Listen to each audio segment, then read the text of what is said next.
ఏం చేసి సమ్మతించి నా మాట వినిన ఎడల మీరు భూమి యొక్క మంచి పదార్థములన్నిటినీ అనుభవించదు. యెషయా గ్రంథము 1వ అధ్యాయము 19వ వచనంలో ఈ మాట వ్రాయబడుతుంది.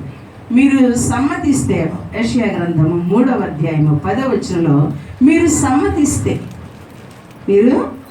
సమ్మతిస్తే మీకు మేలు కలిగితే నీతిమంతులతో చెప్పండి. మొదటి అధ్యాయంలో ఏమంటారంటే మీరు సమ్మతిస్తే మీరు భూమి మీద మంచి పదార్థాలు పూజిస్తారట. దేవునికి స్తోత్రం. మనకి ఎప్పుడు మంచే కదా కావాలి, కొన్ని మంచి తీసుకుందాం వేటకి. హల్లెలూయా. మేలు కలిగినని నీతిమంతులతో చెప్పండి. 3వ అధ్యాయం 10వ వచనంలో వారు తమ క్రియల ఫలము అనుభవిస్తారు. దేవునికి మహిమ కలుగును గాక. మొదటి అధ్యాయంలో మాట ఉంటుంది, మీరు సమ్మతించి దేవుని మాట వింటే మీరు భూమి యొక్క మంచి పదార్థములన్నీ అనుభవిస్తారు. దేవునికి స్తోత్రం కలుగును గాక. హల్లెలూయా, హల్లెలూయా. దేవునికి మహిమ కలుగును గాక. ఇంకో మాట ఉంటుంది, 15వ అధ్యాయం 26వ వచనం, మీ దేవుడైన యెహోవా వాక్కును శ్రద్ధగా వింటే, ఆయన దృష్టికి న్యాయమైనది చేస్తే, ఆయన ఆజ్ఞలకు విధేయులై ఆయన కట్టడలన్నీ అనుసరించితే, ఐగుప్తీయులకు కలుగు చేసిన రోగములలో ఏది నీ వద్దకు రానియను, నిన్ను స్వస్థపరచు యెహోవాను నేనే. దేవునికి మహిమ కలుగును గాక. మంచి దేవుడైన ఏ దేవుడండి? గొప్ప దేవుడైన ఏ దేవుడు? ఎంత గొప్ప దేవుడు అంటే చెప్పలేము. ఇంకా ఎంత గొప్ప దేవుడు అంటే వర్ణించలేనంత గొప్ప దేవుడు. దేవునికి స్తోత్రం కలిగిన గాక. హల్లెలూయా. నీవు సమ్మతించి ఆయన మాట వింటే భూమి మీద మంచి పదార్థాలు నీయే.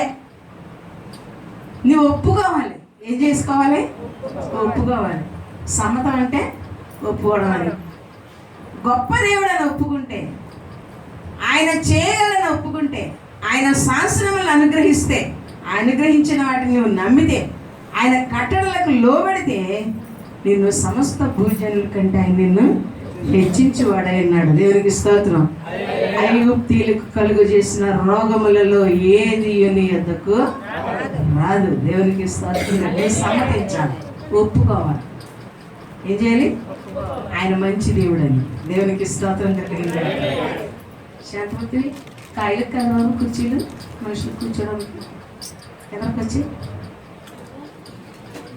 స్వస్థపరిచే యెహోవా ఆయనే. దేవునికి మహిమ కలుగును గాక. హల్లెలూయా. ఇట్టి గొప్ప దేవుణ్ణి కలిగిన మనము దేవుని సన్నిధిలో దేవుని వాక్యమునకు లోబడి, దేవుని మాట చేత దర్శింపబడి, దేవుని మాట చేత మనము సరిచేయబడి, దేవుని మాట చేత నీవు నేను కూడా మన జీవితాలను చక్కపరచుకోవలసిన పరిస్థితులు మన ముందే ప్రభు ఉంచారు. దేవునికి మహిమ కలుగును గాక. హల్లెలూయా. జీవము మరణము మన ముందు ఉంచారని చెప్తారు ఒక చోట. నీకేది కావాలి? మరణం యొక్క తుది గడియలలో నీవు చేయవలసినది, మరణపు అంచులకు వెళుతున్న మనము, యుగ సమాప్తి అంచులకు వస్తున్న మనము, రాకడ సమీపముగా ఉన్న దినాలలో ఉన్న మనము సిద్ధపడవలసిన వారమై ఉన్నామని దేవుని వాక్యము బహుతేటగా మన ముందు అద్దము వలె నిలవబడి ఉంది. దేవునికి స్తోత్రం కలుగును గాక. అద్దం వలె మనల్ని దిద్దుతుందండి దేవుని మాట. హల్లెలూయా. గేటేసి కత్తి అది అవుతుంది. ఎదురు స్క్రీన్ చూస్తున్నారు, మీకు తెలియలేదు. దయచేసి రేపు వారం నుంచి ఇలాంటి డిస్టర్బెన్స్ వచ్చొద్దండి. ముందుగానే సిద్ధపడి ఉండండి. మధ్యలో అటు తిరుగుతుంది, అది పడిపోతుంది అక్కడ. హల్లెలూయా, హల్లెలూయా. ఈసారి ఎవరో ఒకటి ఫోన్ నెంబర్ పెడతాను, వచ్చి ఫోన్కి రెస్పాండ్ అవుతుంది అండి. నాకు నెంబర్ తీసి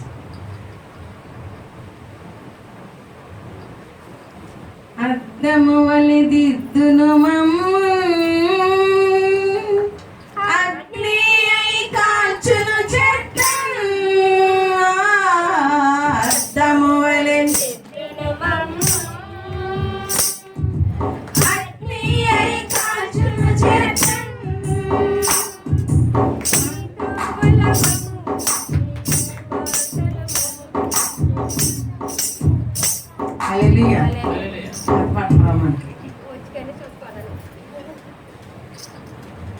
దేవునికి మహిమ కలుగును గాక.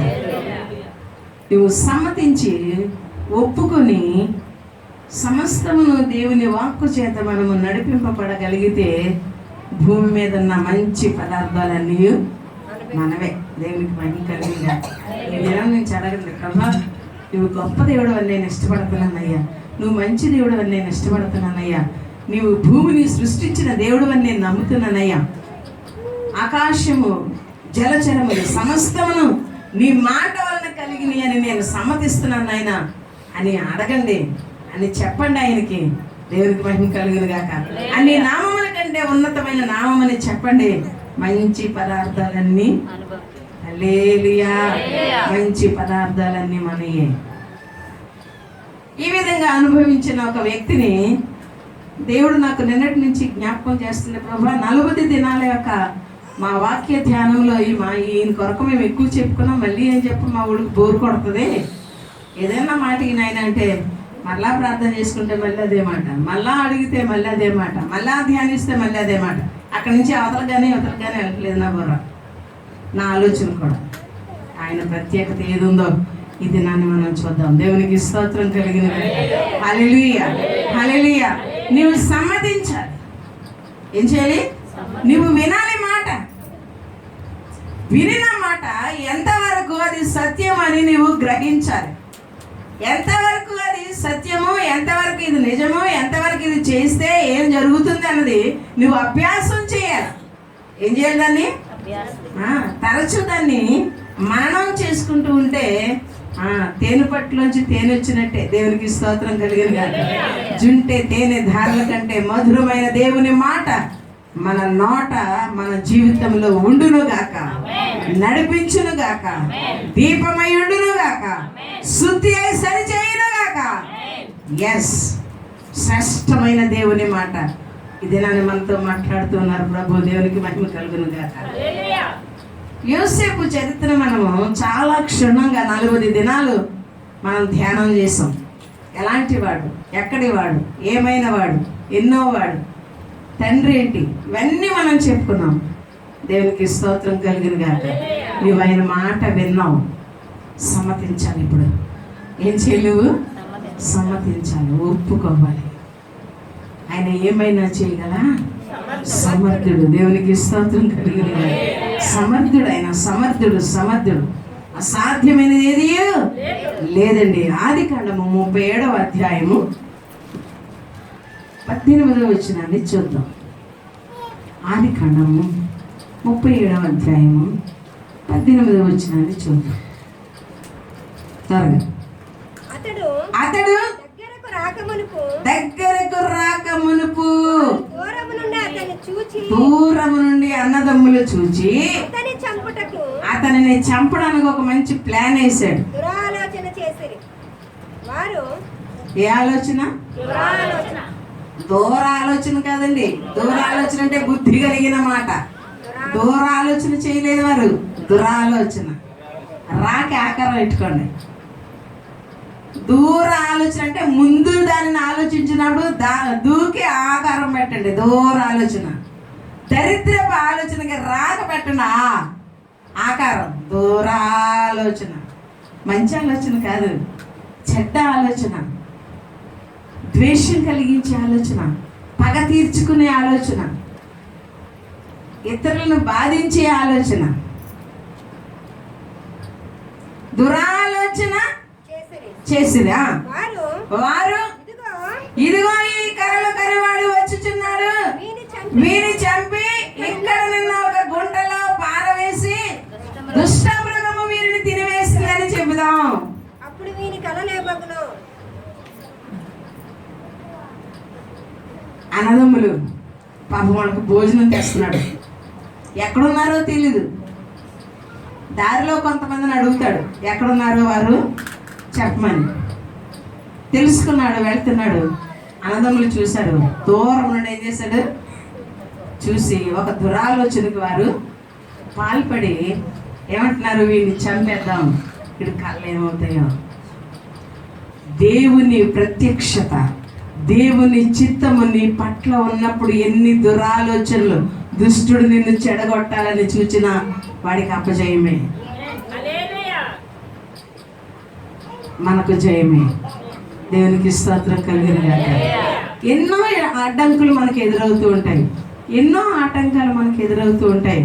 వాక్యము వినుచున్న సంఘమా, దేవుని చిత్తాన్ని కనుగొనడానికి ఆయన పాదాల చెంత చేరి ఆయన మాట విని నువ్వు సమ్మతిస్తే నీకు మేలు కలుగుతుంది. హల్లెలూయా, హల్లెలూయా. వీడి కళ్ళేమైతే అనుకున్నారు. చివరికి 28వ వచనం దగ్గరికి వస్తే, 24 దగ్గరికి వస్తే వారు అనుకుంటున్నారు గుంట్లో తోసేద్దాం అనుకున్నారు, కానీ ఆ గుంట్లో ఏం లేవట, నీళ్లు లేవట. కనుక అతను చంపేసి రక్తం గుడ్డకు తుడిచి నాన్నకే, చూసారా అన్నదమ్ములు, వీళ్ళెవరు? వీళ్ళు అన్నదమ్ములండి. ఎవరు వీరు? ఏ ఆలోచన చేస్తారు?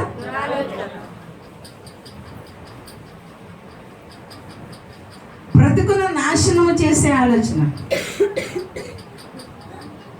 కొంతమంది కుదురుగా ఉన్న వారిని ఉండనివ్వరండి. ఏదో రకంగా కెలకాలి,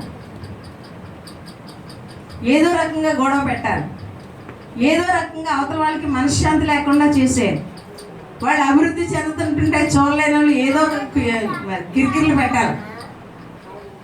వీరు కూడా అదే ఆలోచనతో, మన పితరులే కదా వాళ్ళు, వాళ్ళ దగ్గర నుంచి కదా మనం వచ్చాం. కానీ వీరు దురాలోచన చేసి నష్టం కలిగించడానికి చూసి, తండ్రికి పుత్రశోకాన్ని తేడానికి చూసి వీరేం చేస్తారంటే ఒక ఆలోచన కలిగి ఆలోచన చేస్తే గుంటలో తవ్వేద్దాం అనుకున్నారు. తీర చూస్తే దాంట్లో ఏమి లేవు, నీళ్ళు లేవట. చంపేద్దాం. ఏం చేద్దాం? చంపేద్దాం. 28వ వచనాన్ని చదువుదాం. ఈ చంపేద్దాం అనుకున్న లోపల పెద్దోడు అన్నాడు, ఒరే ఆడు మన తమ్ముడే కదా, వద్దులేరా చంపొద్దు పాపం. ఏమనుకున్నారు? ఒక్కొక్కరు పాపం అనుకుంటారు, ఒక్కొక్కరు అనుకోరండి. ఆడు చావాలంతే. చంపేశాడా? చంపేశాడా? ఎవడా చంపేశాడు? చంపేశాడు కదా. ఎవరాళ్ళు ఎదురు? అన్నదమ్ములారా, దేవుని మాట జాగ్రత్తగా వినండి. అక్క చెల్లెంటున్నారా, దేవుని మాట సమ్మతించండి. నీకేం కలుగుతుంది? మేలు కలుగుతుంది. దేవుని మాట నువ్వు ఇష్టపడితే నీకు మేలు కలుగుతుంది. దేవునికి మహిమ కలుగునుగా. సమ్మతించి నువ్వు ఆయన మాట శ్రద్ధగా వింటే భూమి మీద ఉన్న మంచి పదార్థాలన్నీ నీయే. స్తోత్రం కలుగునుగా. అయ్యో పాపం చంపొద్దురా, పాపం ఏంటి? జాలి పడే మాట కదా అది. మనం అర్థం చేసుకున్నది నువ్వు చంపితే పాపమే. కానీ వీడే అంటున్నాడు అయ్యో పాపం. పాపానికి అయ్యో పలుకుతున్నాడు ఇక్కడ. పాపము, పాపము, పాపము, దురాలోచనతో కూడిన పాపము. అన్నదమ్ములారా, సఖ్యత కలిగి దేవుని ఆరాధించే వారిగా ఉంటే, కొంతమంది అంటే మా సొంతలు కాదు కానీ అన్నదమ్ముల గురించి చెప్తున్నాను. పర్లేదు, లైవ్ అయినా పర్లేదు, ఉంటారు ఇలాంటి కొందరు. వాళ్ళు అక్కడే కాదు, ఉంటారు. దీనికి కూడుకుంటారండి. దేనికి చెప్పరా? తెలియదు ఎవరికని. ముందేడానికి కూర్చుంటారు. అమ్మకు బాగాలేదంటే వంతులు వేసుకుంటారు.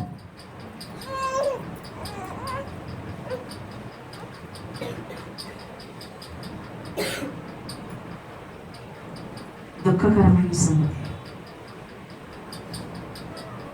పాపము చేయడానికి ఏకమవుతారు, మంచి చేయడానికి వేరైపోతారు.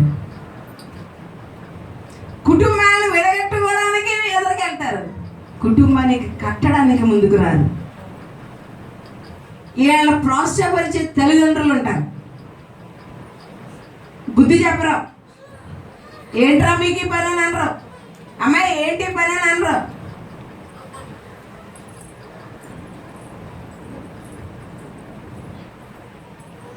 సమ్మతించి ఏం చేసి? సమ్మతించి దేవుని మాట వింటే దీవించబడతావు, మేలు జరుగుద్ది నీకు. దీనికి కూర్చున్నప్పుడు మీకు తెలుసు మీకు ఎక్కడలేనన్నీ లోపలన్నీ వచ్చుంటాయి. లోపలన్నీ మాట్లాడుకుంటారు. అందులో ఒకడు ఇంటికి వెళ్ళి ఆ మాటలతో భార్యని వేధిస్తూ ఉంటాడు. ఇంకొకడు ఉంటాడు, మీ అమ్మలాగా మీ నాన్నలాగా నీ ఇంటికి వచ్చి భార్యని లేవైనట్టు వెళ్ళలేదు ఎప్పుడు.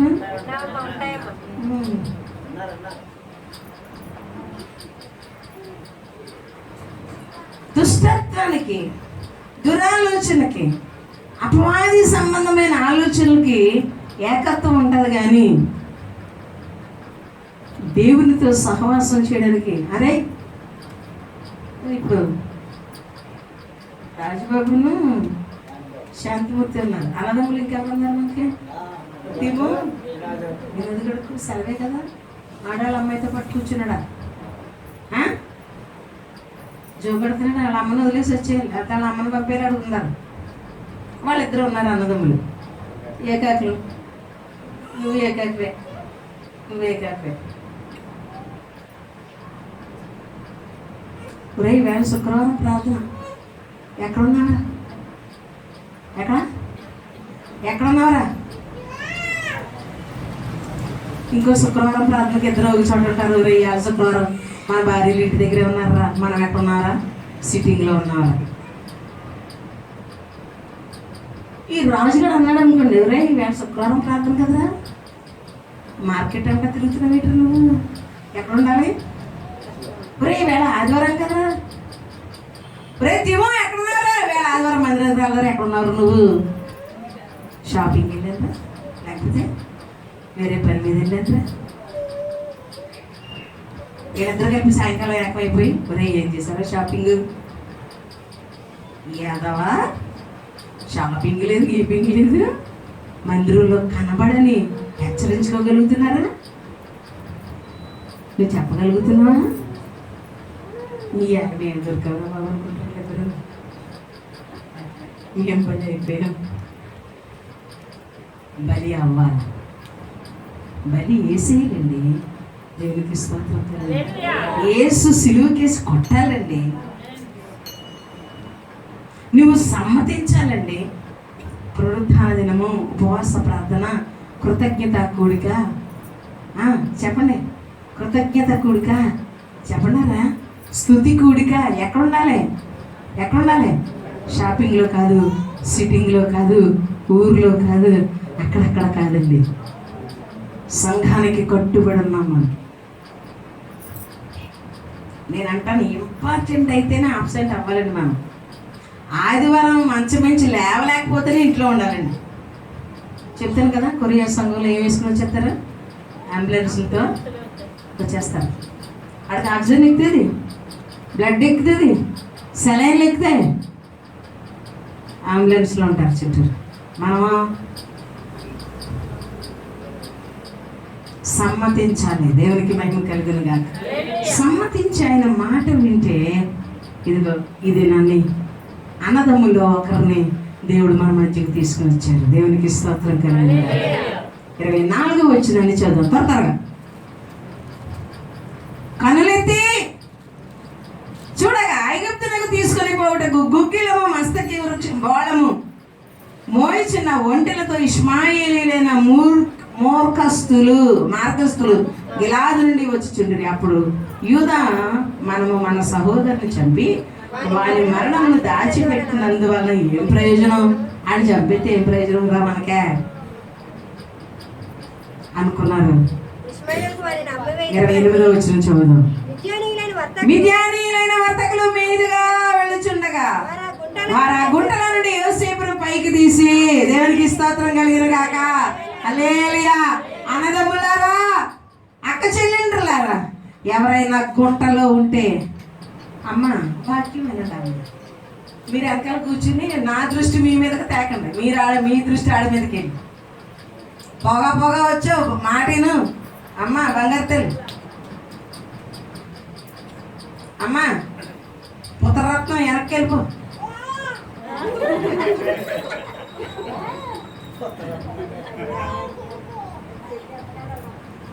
పైకి లేవనెత్తండి, గుంటలో ఉన్న వారిని పైకి లేవనెత్తండి. దేవునికి స్తోత్రం కలిగింది గాక. గుంటలో నుండి తీసి యోసేపును పైకి తీసి ఇష్మాయేలుకు 20 తులముల వెండికి అతన్ని అమ్మి వేసిరి. యోసేపుని ఎక్కడ తీసుకెళ్ళిపోయారండి? ఇప్పుడు నువ్వు గుంటలో నుంచి తీస్తే, ఒకవేళ నువ్వు చేయదలుచుకున్నది చేస్తే, దేవుని మాట వింటే, సమ్మతించి ఒప్పుకుంటే, ఎక్కడి నుంచి ఉన్నదండి ఈ అన్నదమ్ముల యొక్క పరిస్థితి. దేవునికి స్తోత్రం కలిగిన గాక. హల్లెలూయా, హల్లెలూయా. 39వ వచనం మొదటి వచనం చదువు. ఆ కాలమందు యూదా తన సహోదరులను విడిచి, చదువుతాం క్షమించండి, 39వ అధ్యాయము మొదటి వచనం చదువు. యోసేపును ఐగుప్తులకు తీసుకుని వచ్చినప్పుడు ఫరో యొక్క ఉద్యోగస్తులను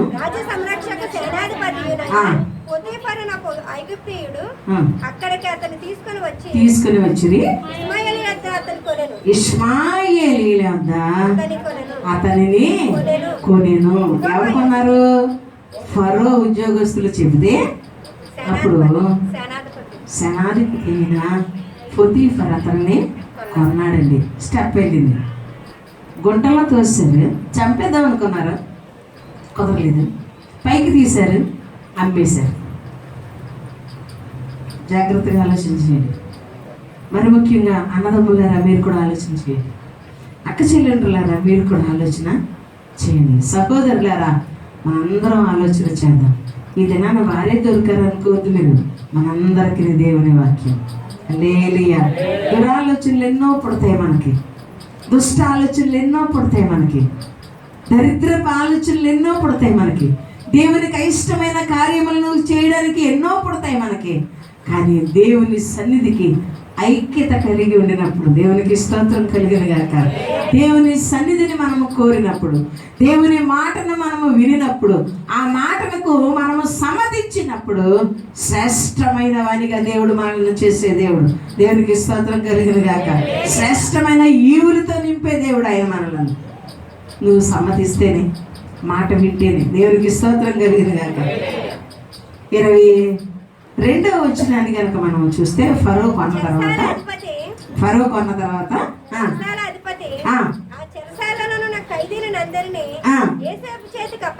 చూడండి, యోసేపుని ఫరో రాజు ఖైదీలందరి చేతినే యోసేపు చేతికి అప్పగించాడు. ఎక్కడ నుండి తీయబడ్డాడు? గుంటలో నుండి తీయబడ్డాడు. ఎన్ని మన మీదికి ఎదురైనా నువ్వు దేవుని మాటను వినాలి. నువ్వెంత సిట్టింగ్ చేసినా, ఎంత షాపింగ్ చేసినా, ఎంత ఊరెళ్ళినా, ఎంత నీ ఇష్టానికి నువ్వు దేవుని మాటను వినకపోయినా ఒక దినాన్ని నువ్వు అది అంగీకరించవలసిన అవసరం ఎంతైనా ఉంది. ఒకవేళ నువ్వు అలా అంగీకరిస్తే, అలా సమ్మతిస్తే, దేవుడు నిన్ను పైకి లేవనెత్తేవాడు. హల్లెలూయా. సమ్మతించకపోతే, ఏం చేయకపోతే, సమ్మతించకపోతే, ఆ మాటను ఒప్పుకొనకపోతే, అన్నదమ్ములు ఒప్పుకోలేదండి. కళల గురించి, సత్యాల గురించి ఒప్పుకోలేదు. వారు హేళన చేశారు. చెప్పేవారా, ఒరే నువ్వు వెళ్తున్నావు కదా వెళ్ళరా, ఒరే తిమ్ముగా నేను కడుపులో ఉన్నప్పుడే బాబు చెప్పాడంట. ఏ బాబు? పర్వాకు బాబు చెప్పాడంట, నువ్వు వెళ్ళరా ఎదగో చెప్పగా నేను అని వాడు అన్నాడు అనుకో. ఒకవేళ వీడు వినకుండా వినోద్ గడు, ఒరే అమ్మ కడుపులో ఉన్నప్పుడే దేవుడు మాట్లాడాడంటారా, రారా బాబు దేవుని సన్నిధికి అని అంటే వాడు సమ్మతిస్తే శ్రేష్ఠుడే. లేకపోతే ఇక్కడ చదువుదాం, ఈ అన్నదమ్ముల గురించి చదువుదాం. ప్రియ సంఘమా, దేవుని చిత్తానికి, దేవుని ఉద్దేశానికి దేవుడు నిన్ను ప్రత్యేకపరుచుకుంటే, ఒకవేళ నువ్వు దురాలోచన కలిగి ఉంటున్నావా, దుష్టుని ఆలోచనగా లోబడుతున్నావా, సత్య మార్గమును వెంబడించక, సమ్మతించక, లోబడక, విధేయత చూపక, నీ ఇష్టానుసారముగా నువ్వు ప్రవర్తించగలిగితే ఆ నష్టం ఏంటో వెనక చూద్దాం. అన్నదమ్ములు, 2 అన్నదమ్ములు, 3 అన్నదమ్ములు, 11 మంది అన్నదమ్ములు. ఇక్కడ ఒకరు కాదు, 2 కాదు. హల్లెలూయా, హల్లెలూయా. చదువు 22వ వచనం. ఆ చెరసాల అధిపతి ఆ చెరసాలలో ఉన్న ఖైదులందరినీ యోసేపు చేతికి అప్పగించాడు. యోసేపు కొనబడినవాడు, యోసేపు అమ్మివేయబడినవాడు. యోసేపు ఎవరండి? అమ్మివేయబడినవాడు. యోసేపు ఎవరండి? కొన్నారండి యోసేపుని. అమ్మేసిన వాళ్ళ దగ్గర స్వాతంత్రం లేదు, కొనుక్కున్న వాడి దగ్గర. కానీ దేవుడిచ్చే స్వాతంత్ర్యం చూడండి. వారక్కడ ఏమి చేసిరో అదంతయు అతడే చేయించువాడు. యెహోవా అతనికి తోడైండెను గనుక ఆ చెరసాల అధిపతి అతని చేతికి అప్పగింపబడిన దేని గూర్చి విచారణ చేయక అతడిని చేయనది యావత్తు. ఖైదీల అధిపతికి ఏ పని లేదట. ఎవరి చేతికి అప్పగించాడు? యోసేపు ఎవరు? అమ్మివేయబడినవాడు. యోసేపు ఎవరు? కొనుక్కున్నారు. ఎందుకు కొనుక్కున్నారండి? ఎందుకు బానిసత్వాన్ని కొనుక్కున్నారు? మొన్న ఒక ఆవిడని డెలివరీ అయిన అమ్మాయి దగ్గరికి పంపించడానికి నెలకు 30,000 అడిగింది. 30,000కి అమ్ముడైపోయింది ఇప్పుడు ఆవిడ. అంతేనా? మేమేమో అమ్మేశాం. ఓ పర్సన్ పంపించాడు మొన్న 40,000 అడిగింది. అటు ఇటు చేసి మాకు మనిషి అవసరం కనుక 30,000కి మాట్లాడుకుని పంపించాం. అమ్మివేయబడినవాడు, కొనబడినవాడు బానిసత్వానికి. కానీ ఇక్కడ ఏమయ్యాడండి? ఏమయ్యాడు? ఇక్కడ ఏమయ్యాడు? అధికారి అయ్యాడండి. జైల్లోకి తోసివేయబడినవాడు, బానిసత్వంలోనికి వెళ్ళినవాడు అధికారి అయ్యాడు. అతడు చేయనది యావత్తు యెహోవా సఫలపరిచాడు. నీవు దేవుని మాట వింటే, నీవు ఆయన మాట సమ్మతిస్తే, మంచి పదార్థాలన్నీ తినడం కాదండి. ఇక్కడ ఒక మాట ఉంది, అతడు చేయనది యావత్తు యెహోవా. నీకు మంచి ఆలోచన ఇస్తాడు. నువ్వు సిట్టింగ్ వేయకుండా ఉంటే, నువ్వు షాపింగ్కి వెళ్ళకుండా ఉంటే, నువ్వు అది ఇది అనేసి వెళ్ళిపోకుండా ఉంటే, పునరుద్ధాన దినము, పరిశుద్ధ దినము, దేవుని ఆరాధించే దినము, దేవుని ఘనపరిచే దినం అని ఆ 2.5 గంటలు నువ్వు దేవుని సన్నిధిలో కూర్చున్న తర్వాత ఫంక్షన్కి వెళ్తే, కుర్చీకి సర్దే అనుకో అదే ఉంటుంది. ఆ ఫంక్షన్ పెట్టుకున్నాడు, అయ్యి బాబు కుర్చీలన్నీ శాంతి గుర్తే సర్దాడండి బాబు, అడుగు పొడుగు గిరిలన్నీ మా తిమోతి గడ కడిగి వాళ్ళ దగ్గర అయ్య గుర్తుంటాయండి. మందితో తినేసి నువ్వు వస్తే నువ్వు పెట్టిన కట్నం కూడా చూడరు. నువ్వు ఏదైనా చెప్తావే అప్పుడు చూస్తారు ఎంత పెట్టారని. అంతేనా పద్ధతి? కానీ నువ్వు ఆఖరణ దేవుని గణపరిచి ఆఖరణలో ఉన్నా లేకపోయినా సరే ఆ కుర్చీలు సర్దా డేక్షలు సర్తేనే గుర్తుంటావు. నువ్వు దేవుని గణపరిచి వెళ్తున్నావు. నీకు లేకుండా కానీ చేయడం దేవుడు. దేవునికి స్తోత్రం కలిగిన మన కొరకు ఉంచుతాడు దేవుడు. లేకపోతే వేడి వేడి వండి పెడతారు. నువ్వు ఎన్ని సర్ది లోపల నువ్వు దేవునికి దూరంగా పోతే నీకేది దొరకదు. కుటుంబానికి దూరంగా పోతే నీకేమీ దొరకదు. తల్లిదండ్రులకు దూరంగా వెళ్ళిపోతే నీకేమీ దొరకదు. పోయిన వారం చెప్పుకున్నావు ఏం దొరకదని. ఏం దొరకదా? ఒకరోజు చెప్తారు, 2 రోజులు చెప్తారు, 3 రోజులు ఏం చేస్తారు? ఎరా ఇంటికి వెళ్ళవా? ఎవడతాడు? ఏమ్మా ఇంటికి వెళ్ళవా? పేయించుకున్నా కానీ వెళ్ళమ్మా మీ ఇంటికి. మా గొంపలో వద్దమ్మా. చెప్పరేటండి. ప్రపంచం మీద జరుగుతున్నాయే ఇవి. గసిరి తినడం అంటున్నారు ఇంట్లో. చదవరా బాబు అంటే రేపు కుదరట్లేదు అంటున్నారు ఇంట్లో. నీకు కనబడకుండా పోతామంటున్నారు ఇంట్లో. అన్నదమ్ములేరా సంగమా? ప్రపంచం ఎలాగ ఏడుతుంది, నువ్వు ఎలాగ ఏడుతావు? దేవుడు పాదాల దగ్గర ఏడుతావా? ప్రపంచం ఏడిసే ఏడుపులోనే ఉంటావా? కొంతమందికి స్నేహితులు ఎక్కువ. ఆ స్నేహితులు ఏమండి, స్నేహితులు ఉన్నారు, స్నేహితుడు అంటే పర్లేదు కానీ స్నేహితులు ఉన్నారంటే ఆడు చెడ్డోడే. మీరు ఏమన్నానండి, ఎక్కడన్నా చూసుకోండి. స్నేహితులు ఉన్నారు అంటే ఆడు మంచోడు కాదు, ఖచ్చితంగా. ఆడవాళ్ళకేనంతే.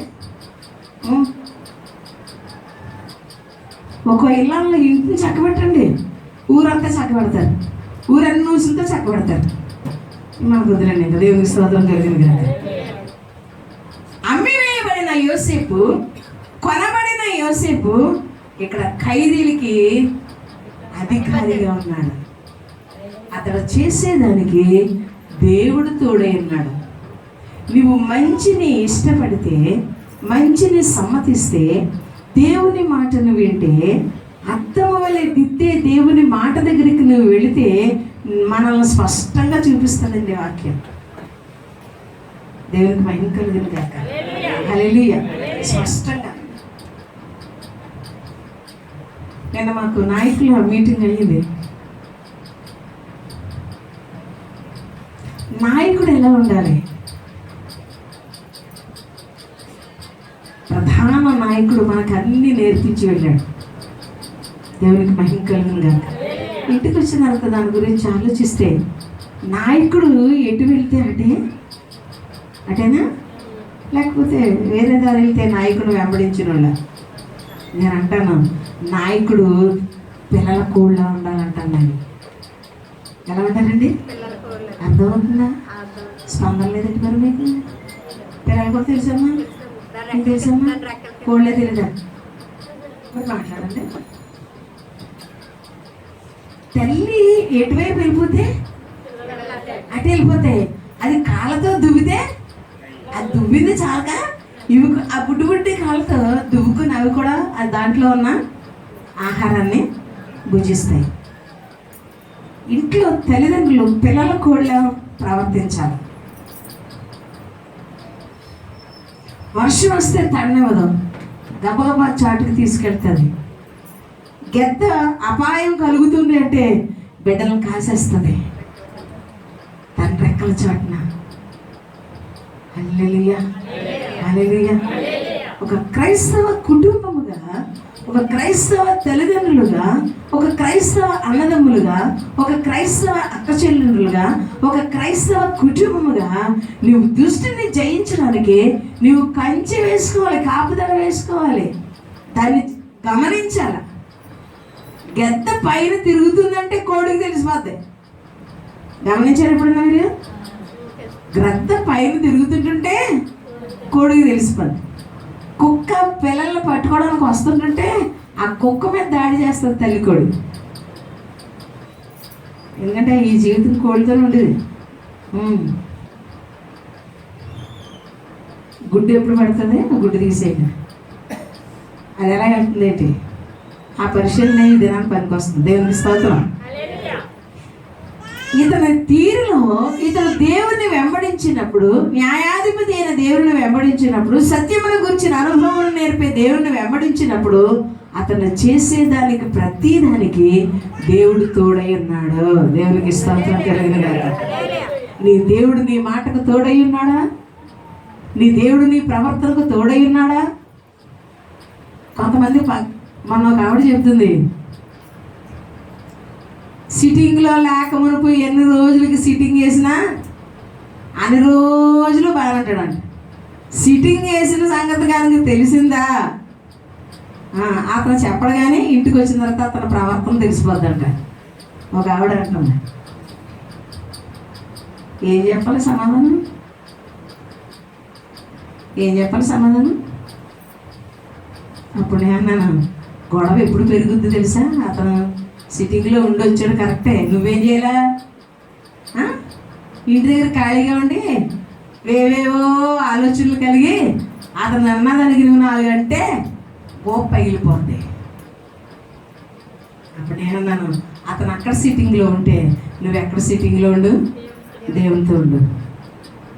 ఎంత టైం గేట్ కొట్టే వరకు కూడా నువ్వు ఎక్కడుండు? గేట్కి ఇంటికి దూరం. ఒకవేళ వినపడకపోయినా మళ్ళీ తనలే. జ్ఞానయుక్తంగా ఆ గేటు శబ్దం వినే వరకు నువ్వు ఎక్కడ కూర్చో, దేవుని సన్నిధిలో కూర్చో. దేవుడు ఇస్తాడు జవాబు. దేవునికి స్తోత్రం కలిగింది. హల్లెలూయా. ఇప్పుడు అదే పనిలో ఉంది ఆవిడ. దెబ్బలాటలు లేవంట, కొట్లాటలు లేవంట. ఒక 4 నెలలు అవుతుందేమో నాకు చెప్పి. హల్లెలూయా. ఏం చేస్తున్నాం మనం? మన ప్రవర్తన ఏ విధంగా దిద్దుకుంటున్నాం ప్రభు దగ్గర? కళల మీదే దృష్టి ఉంచాడు, దేవుని చిత్తం మీదే దృష్టి ఉంచాడు. దేవుడు ఏది చెప్పాడో అది నెరవేరే వరకు చూశాడు. నమ్మకంగా ఉన్నాడు, సమ్మతించాడు. దేవునికి స్తోత్రం కలిగింది. సమ్మతించి దేవుని వైపు చూడగా అతను చేయు పనులన్నిటిలో ఆయనకు సహాయం చేశాడు దేవుడు. దేవునికి స్తోత్రం కలిగిన కనుక హల్లెలూయా. హల్లెలూయా. కనుక నువ్వేం చేయగలుగుతున్నావు? అదే ఆదికాండము 41వ అధ్యాయం దగ్గర మనం ఒక 4 మాటలు చూపించుకుని మరి దేవుని మాటలను మనం ముగించుకుందాం. 41వ అధ్యాయము 37వ వచనాన్ని చదువుదాం. యోసేపు అతనిని దేవుడు అధిపతిగా ఉంచాడు. దేవుడు ఏది చూపించాడో దాని ఏది లక్ష్యం ఉంచాడు. యోసేపు అతడు చేసే పని అంతటిలో దేవుడు తోడై ఉన్నాడు. దేవునికి స్తోత్రం కలిగిన గాక. ఇంకొక విషయం జ్ఞాపకానికి వస్తున్నారు. ఇప్పుడు వినోద్ కొత్త ఉద్యోగంలో జాయిన్ అయ్యాడు. జాయినా మాటికి మానేమనండి. మాట్లాడవచ్చు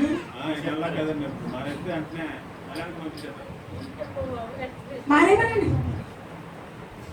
ఇప్పుడు ఇందులో అయితే వారం 2 రోజులు అలా మానేస్తే దిక్కు లేదు కనుక ఇప్పుడు అట్లా కాదండి.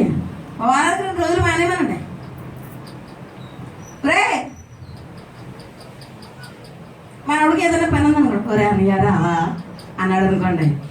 ఈ వారం రమ్మన్నాడు, వచ్చే వారం రమ్మన్నాడు, 3వ వారం రమ్మన్నాడు, ఈడు వెళ్ళిపోయాడు అనుకోండి. 4వ వారం ఈడే పెంచాలి.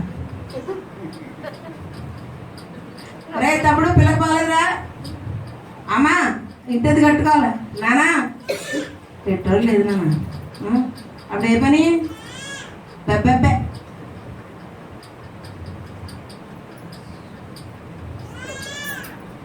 అమ్మకు బాగోపోయినా నాన్నకు బాగోపోయినా తమ్ముడు రమ్మన్నా వీడేం చేసుకోవాలా? వీడు ఫ్యూచర్ వీడు చూసుకోవాలి. వాడికి బాగోపోతేనే మానాల వెళ్ళే ఊపిరి అక్కడికి వెళ్ళి కళ్ళు తిరిగి కూడా భయపడితే వాళ్ళు ఇస్తారు వారం రోజులు. సులువులు నేర్చుకోండి. ఆ బాగాలేకుండా ఆటో కట్టించుకుని లోపలికి వెళ్ళిపోయి పడిపో. ఇంకో ఆటో ఇచ్చి నేను ఇంటికి వారం రోజులు సెలవు తీసుకోరా బాబు, వాళ్ళే ఇస్తారు. నమ్మితేనే సమ్మతింతేనే చెప్పింది చేస్తేనే జవాబు. హల్లెలూయా. హల్లెలూయా. దేవుడు మనకు తోడైండును గాక, నీ మాటకు విలువిచ్చును గాక. ఎస్ అండి. ఎంత చెప్పగలను ఇప్పుడు నన్ను వదిలేస్తే మీరు అమ్మగారు. దేవునికి స్తోత్రం. 37వ వచనం చదువుదాం. 41వ అధ్యాయం.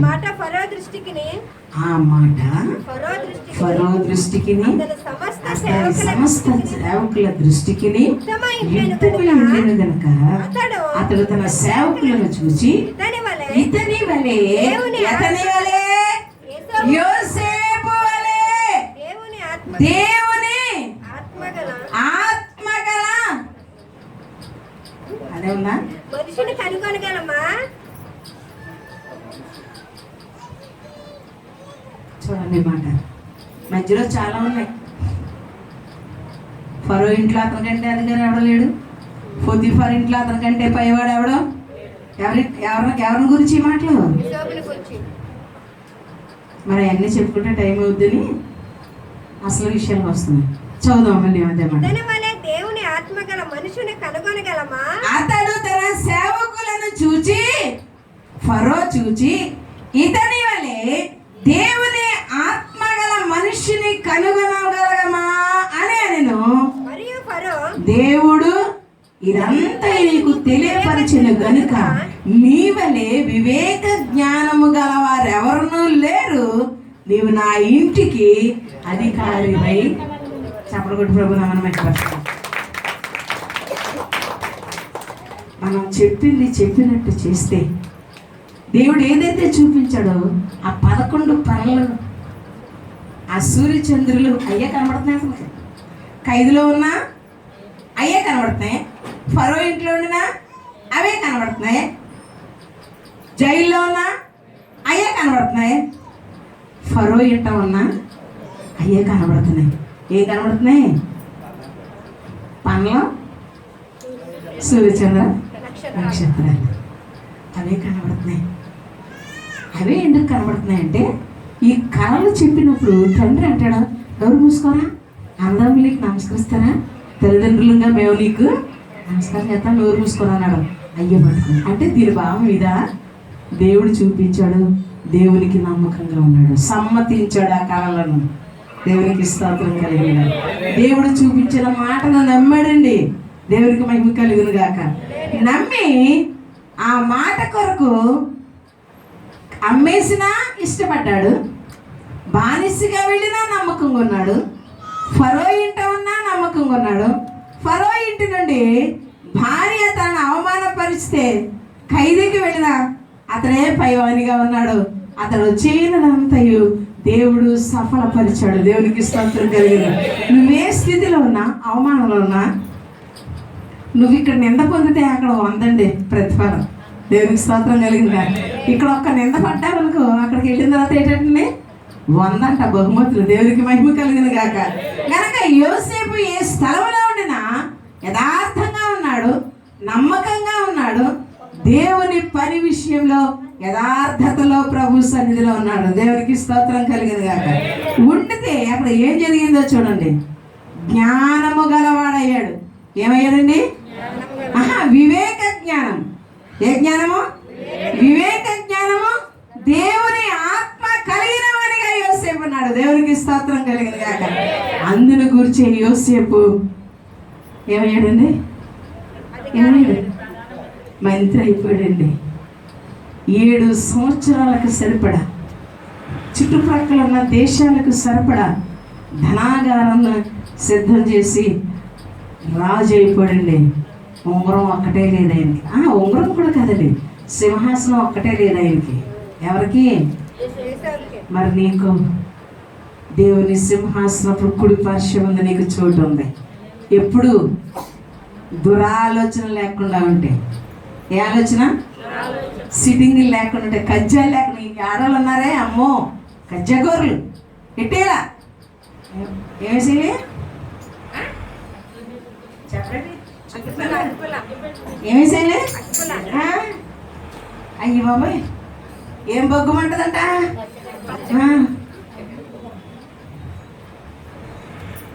ఆడవాళ్ళ పని అది. నువ్వే స్థితిలో ఉన్నా దేవుని మాటను విని, ఆయన ఆజ్ఞకు లోబడి, ఆయన కట్టడలకు లోబడి, ఆయన ఇచ్చే విధులకు నీవు కనుక లోబడి ఉంటే నిన్ను హెచ్చించే దేవుడు, నువ్వు చేయి పనుల్లో నీకు సహాయం చేసే దేవుడు, ఆ పనులకు సఫలతనిచ్చే దేవుడు. అంతే కదండి, అంతే కదండి, నిన్ను రాజుగా చేసే దేవుడు.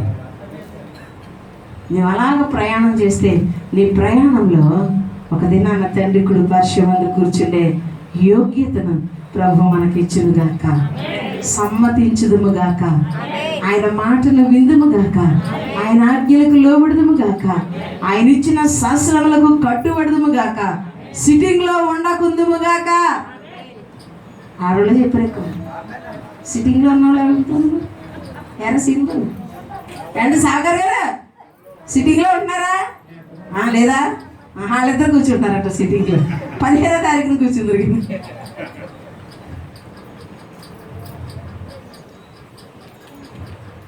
హల్లెలూయా, హల్లెలూయా.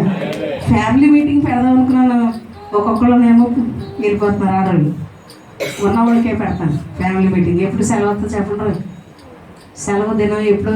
ఆగస్టు 15 వరకు లేవంటారు. మీరు ఆదివారం సెలవు మీకు. హల్లెలూయా. దేవుని కృప మనకు తోడైండును గాక. వివేక జ్ఞానము కలిగిన యోసేపు, దేవుని ఆత్మ కలిగిన యోసేపు, దేవుడు ఏదైతే చూపించాడో ఆ మాటను సమ్మతించాడు కనుకనే భూమి మీద అతన్ని దేవుడు హెచ్చించాడు. దేవునికి స్తోత్రం కలిగిన గాక. హల్లెలూయా. యోసేపు పేరు అంతగా మనం చెప్పుకోం కానీ ఎవరి పేరు చెప్పుకుంటాం? యాకోబు గారి పేరే. ఎందుకంటే ఈ పేరు మారిపోయింది, ఊరు మారిపోయింది, ఒక దేశమే అయిపోయింది అని చెప్పుకుంటాం. కానీ ఏం చెప్పుకోవాలి మనం? యోసేపుని గురించి కూడా చెప్పాలి, అన్నదమ్ముల గురించి చెప్పుకుందాం దేవుని చిత్తమైతే. మరలా కొన్ని దినాలు ప్రభు సన్నిధిలో గడిపి అన్నదమ్ముల విషయాలు మిగిలిన ఏమేం చేశారో చెప్పుకున్నాం కదా. ఒరే తిమో, దేవుడు నిన్ను ఏర్పాటు చేసుకుంటారు అమ్మ కడుపులో ఉన్నప్పుడే, నువ్వు ఇలాగరా అని చెప్పలేదు కదా. వాడు ఇద్దరు కలిపి కూర్చున్నారు, ఇద్దరు కలిపి షాపింగ్కి వెళ్ళిపోతున్నారు, ఇద్దరు కలిపి పెళ్ళికి వెళ్ళిపోతున్నారు, ఇద్దరు కలిపి ఆదివారం అమ్మ నాన్నేమో వదిలేస్తున్నారు, వాళ్ళు వెళ్ళిపోయి ఫంక్షన్కి వెళ్ళిపోతున్నారు. వెళ్ళిపోయిన వాళ్ళు సంగతి చెప్పుకుందాం వచ్చేవారం. ఒరే నువ్వు డ్యూటీ చూసుకుంటే ఎలాగరా మాకు, నువ్వు కూడా మానేస్తే అడిగి ఇంకొకటి దొరుకుతాడు, ఆదివారం దేవుడికి ఎవరా, దేవుడు నేను హెచ్చిస్తాడని నీడు చెప్పాడు అనుకోండి. అమ్మ ఊరుకున్నా, మా ఆవిడ ఊరుకున్నా, ఈడు మాత్రం నన్ను వదులు, నీకు ఆదివారం సెలవురా, నువ్వు వెళ్తావు వెంచక్కనా అని తిట్టినా, అరే నీకు అభివృద్ధి పొందడం ఇష్టం లేదా, నువ్వు హెచ్చిపడడం ఇష్టం లేదా, భూమి మీద మంచి పదార్థం తినడం నీకు ఇష్టం లేదురా, రారా ఆదివారం వచ్చే దగ్గరికి రమ్మనా, దేవుని సన్నిధికి రమ్మని కోరాడు అనుకోండి. తర్వాత దేవుని మాట వింటే యోసేపుకు తోడైన దేవుడు మనకును తోడేయుడును గాక. దేవుడి మాటలు దీవించును గాక. సమ్మతించి ఆయన మాట వింటే నీకు మేలు చేసే దేవుడు. ఏం చేసే దేవుడు అండి? వినాలి దేవుని మాట. యోసేపు చరిత్రను మనం చూద్దాం, యాకోబు చరిత్రను మనం చూద్దాం, ఇశ్రాయేలు చరిత్రలు మనం చూసినప్పుడు షడ్రకు మేషకు అబేద్నెగోలు సజీవము కలిగిన దేవుని వైపు చూచారు. కానీ ఎదరికి ఎన్ని దురాలోచనలు వచ్చినా ఆలోచనలకు వారు సరి అవ్వలేదు. నీ ప్రతిమకు మాత్రం మేము మొక్కము చెప్పేశారు. చెప్పగలమా? అట్టి స్థిరత్వం దేవుడు మనకు అనుగ్రహించును గాక. మన మాట శ్రేష్టమైనదిగా ఉండును గాక, మన మాట బలమైనదిగా ఉండును గాక, మన మాట, మన ప్రవర్తన, మన జీవిత యాత్ర దేవుని రాజ్యమును కట్టుదము గాక. దేవుడి మాటలు దీవించును గాక.